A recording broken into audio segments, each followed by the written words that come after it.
పెద్దపల్లి జిల్లా కలెక్టర్ కార్యాలయంలో ఎన్నికల అధికారి ముజమ్మిల్ ఖాన్ ఆధ్వర్యంలో లోక్సభ సాధారణ ఎన్నికల నిర్వహణపై ప్రెస్ మీట్ నిర్వహించారు. ఈ సందర్భంగా జిల్లా కలెక్టర్ ముజమ్మిల్ ఖాన్ మాట్లాడుతూ భారత ఎన్నికల కమిషన్ లోక్సభ ఎన్నికల నిర్వహణకు సంబంధించి షెడ్యూల్ విడుదల చేసిందని, ఎన్నికలకు సంబంధించి పెద్దపల్లి జిల్లాలో ఓటరు జాబితా సవరణ తుది ఓటరు జాబితా ప్రకారం 7,15,735 మంది ఓటర్లు, 628 మంది సర్వీస్ ఓటర్లు, 53 మంది ఎన్ఆర్ఐ ఓటర్లు ఉన్నారని, మన పెద్దపల్లి పార్లమెంటు నియోజకవర్గం పరిధిలో 1850 పోలింగ్ కేంద్రాల్లో మొత్తం 15,92,996 మంది ఓటర్లు, 1395 మంది సర్వీస్ ఓటర్లు, 102 మంది ఎన్ఆర్ఐ ఓటర్లు ఉన్నారని వారు తెలిపారు. అర్హులైన ప్రతి ఒక్కరూ ఓటర్ జాబితాలో తమ పేరు సరిచూసుకోవాలని, జాబితాలో పేరు లేనివారు ఓటరుగా నమోదు చేసుకునేందుకు అవకాశం ఉందని వారు తెలిపారు. మన జిల్లాలో పార్లమెంట్ ఎన్నికలు నిష్పక్షంగా, ఎటువంటి భయం లేకుండా, నిజాయితీగా కండక్ట్ చేసుకుంటూ ఓటర్ ఎటువంటి ప్రలోభాలకి లోపం అవ్వకుండా ఓటేస్తారనే పద్ధతిగా ఓటింగ్ కండక్ట్ చేసుకుంటామనే సందేశాన్ని నేను ప్రజలందరికీ అందిస్తున్నాను. జిల్లాలో ఉన్న ప్రతి ఓటర్ వాళ్ళ అమూల్యమైన ఓటింగ్ హక్కుని ఉపయోగించుకోవాలని విజ్ఞప్తి చేస్తూ, ఉపయోగించుకోవడానికి వచ్చిన వాళ్ళకి సౌకర్యాలతో సహా పూర్తిగా మీ పైన ఎటువంటి ఒత్తిడి, భయం పెట్టించకుండా మేము కూడా జాగ్రత్తలు పడ్డామని చెప్తున్నాను. దీంట్లో లోకంగానే డబ్బులు, అటువంటి మత ప్రచారణ, కుల ప్రచారణ, ఇటువంటి బ్యాండ్ స్పీచ్ అనేది కూడా మేము దృష్టి ప్రత్యేకంగా పెట్టడం జరుగుతుంది. దీన్ని అమలు చేయడానికి జిల్లాలో ఎస్ఎస్టీలు అంటే స్టాటిక్ సర్వేలెన్స్ టీమ్స్, ఎఫ్ఎస్టీలు అంటే ఫ్లయింగ్ స్క్వాడ్ టీమ్స్, విఎస్టీ అంటే వీడియో సర్వేలెన్స్ టీమ్స్ కూడా తయారు చేసుకొని పెట్టాం. ఏవన్నీ క్రిటికల్ స్పాట్స్లో ఈ టీమ్స్ని ముందుగానే మేము పోలీస్తో కోఆర్డినేషన్ చేసుకుంటూ తయారు చేసి పెట్టాము.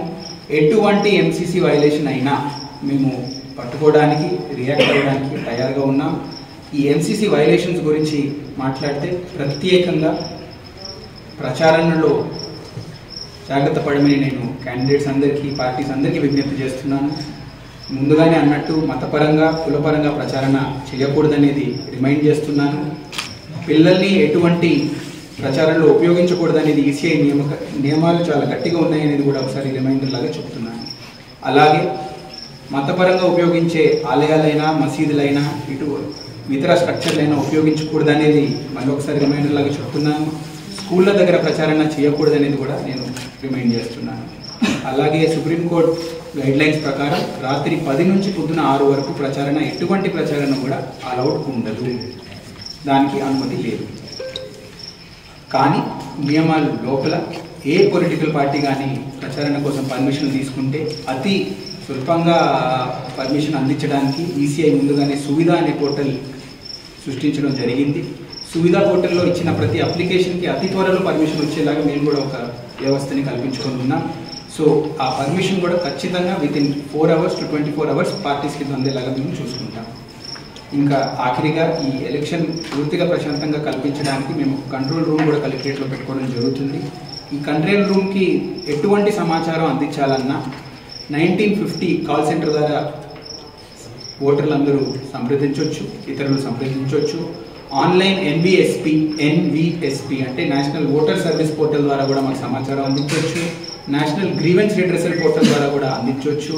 ఇంకా ఇతర డైరెక్ట్గా ఆర్ఓల్ని, ఏఆర్ఓల్ని, తహసీల్దార్ని, ఇతరుల్ని కూడా మీరు అప్రోచ్ అయ్యి కంప్లైంట్ ఇస్తే ఖచ్చితంగా వాటిపైన మేము వితిన్ 100 minutes యాక్ట్ చేస్తామనేది కూడా నేను అందరికీ సందేశాన్ని అందిస్తున్నాను.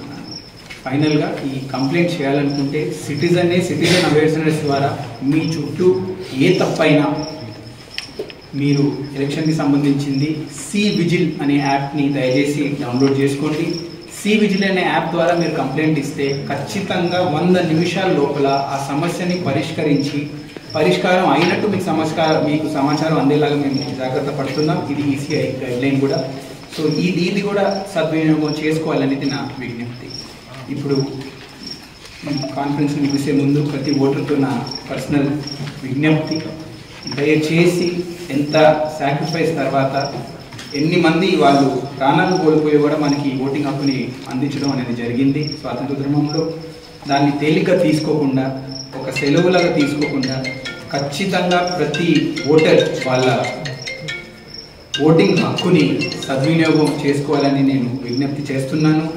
కేంద్రాలు పూర్తిగా తయారు చేసి ఉన్నాయి, సిబ్బంది పూర్తిగా తయారై ఉంది, పోలీస్ భద్రతని కల్పిస్తుంది, ఫ్లయింగ్ స్క్వాడ్లు ఇతర ఇటువంటి బృందాలన్నీ మీకు భయాలు